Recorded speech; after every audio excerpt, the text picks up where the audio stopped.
Welcome students, online classes. And today we will discuss class 8 science chapter synthetic fibers. Synthetic fibres के बारे में मैं पहले भी आपको वीडियो में बता चुका हूँ। सिंथेटिक फाइबर किसे कहते हैं, क्या थ्योरी है इनके पीछे बनने के लिए। तो सिंथेटिक फाइबर के बारे में थोड़ा सा हम रिवाइज करके पीछे की तरफ जाते हैं तो देखते हैं कि सिंथेटिक फाइबर ऐसे फाइबर्स या ऐसे धागे जैसी वस्तुएं होती हैं ये जो इनका निर्माण जो है मनुष्यों द्वारा कल कारखानों में किया जाता है, यानी कि ये मैन मेड होते हैं। ये फाइबर्स जो होते हैं मैन मेड मनुष्यों द्वारा कल कारखानों में फैक्ट्री में बनाए जाते हैं, उनको हम सिंथेटिक फाइबर कहते हैं। इनके पीछे की बनने की थ्योरी देखें तो उसमें मैंने बताया था कि ये पॉलीमेराइजेशन के सिद्धांत पर बेस्ड होते हैं। पॉलीमेराइजेशन का मतलब ये है कि इसमें बहुत सारी छोटी छोटी इकाइयाँ मिलके एक बड़ा रूप बना देती हैं जिसको हम पॉलीमर कहते हैं। तो पॉलीमर के फॉर्म में इनको सिंथेसिस किया जाता है। आज हम थोड़ा सा जानेंगे कि कौन कौन से सिंथेटिक फाइबर्स जो हैं बने हुए हैं। तो जिसमें पहला है अपना, कई सारे दे रखे हैं, मैंने उस दिन उदाहरण में भी बताए थे नायलॉन। जैसे नायलॉन की बात करें हम तो नायलॉन जो है सबसे पहले तैयार किया गया सिंथेटिक फाइबर है।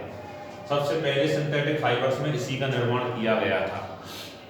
नायलॉन को देखिए बनाया कैसे जाता है। नायलॉन को जो है कोल यानी कि कोयला, वाटर प्लस एयर, इन तीनों के मिक्सअप करने से नायलॉन का जो है निर्माण किया जाता है। नायलॉन की हम विशेषताएं देखें तो ये जो है, अगर इसकी विशेषताओं पर हम ध्यान दें, ये बहुत ही जो है एक मजबूत धागा होता है। नायलॉन का जो धागा होता है बहुत ही स्ट्रॉन्ग होता है, स्ट्रॉन्ग फाइबर है। ये स्ट्रॉन्ग फाइबर होता है, ये बहुत मजबूत होता है, ये इसकी खासियत होती है। मजबूत होने के कारण ही जो है नायलॉन का प्रयोग जो हम करते हैं वो ज्यादातर हम रस्सियां बनाने में, तो मजबूत रस्सी चाहिए अपने लिए, रस्सियां बनाने में, ब्रश बनाने में, बैग बनाने में, पैरासूट बनाने में, कुछ कपड़े बनाने में भी इनका प्रयोग किया जाता है। तो नायलॉन जो है बहुत मजबूत फाइबर है, इसलिए इसका उपयोग जो है हम निम्न चीज़ों में करते हैं। यूटिलाइजेशन देखें या इसके एप्लीकेशन देखें, कहाँ कहाँ ये यूज होता है नायलॉन। तो देखिए टूथ ब्रश बनाने में, बैग्स बनाने में, रोप्स बनाने में यानी कि रस्सियां बनाने में, ठीक है, काफी मजबूत फाइबर है।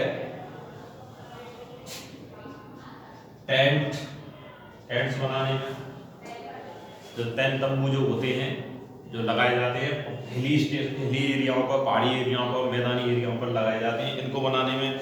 और इसके अलावा जैसे सॉक्स बनाने में,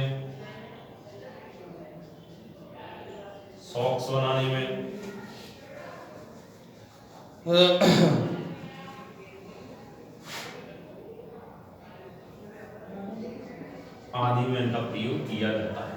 तो ये रहा नायलॉन के बारे में। इसके बाद एक आपका अलग दे रखा है रेयॉन, दूसरा रेशा और दे रखा है रेयॉन।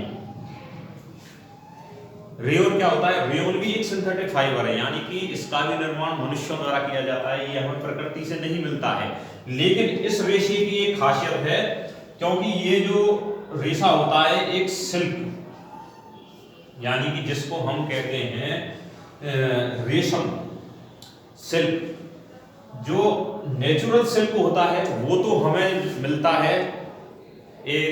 इसका एक इंसेक्ट होता है जो कि शहतूत की पत्तियों पर पाला जाता है, उससे बनता है, नेचुरल जो है नेचर से मिलता है। लेकिन रेयॉन जो है इसको हम कह सकते हैं also known as artificial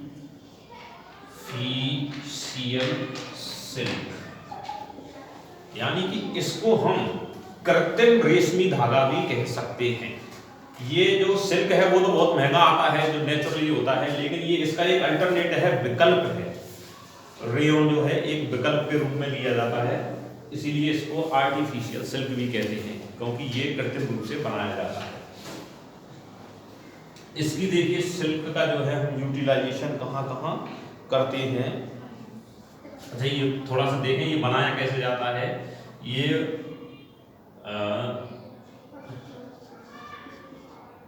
make by chemical treatment of wood pulp. जो लकड़ी के जो गूदा होता है, लकड़ी का जो पल्प होता है, उसके द्वारा जो है उसके केमिकल ट्रीटमेंट द्वारा, रासायनिक ट्रीटमेंट द्वारा इसका निर्माण किया जाता है मैन मेड कंडीशन में।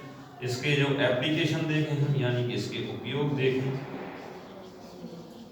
एप्लीकेशंस देखें, तो चूंकि हमें पता है ये सिल्क का एक विकल्प है अपने पास, तो इसका उपयोग जो है बेडशीट्स में, बेडशीट वगैरह बनाने में।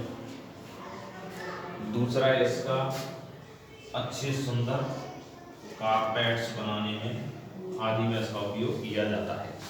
बेडशीट कारपेट वगैरह बनाने में इसका उपयोग किया जाता है, और ये सिल्क का यानी कि रेशम का एक विकल्प होता है। तो इस प्रकार आज हमने 2 रेशों के बारे में जाना है। इसके बारे में अगले वीडियो में बताऊंगा, थोड़ा सा और रह गया सिंथेटिक फाइबर। Thank you.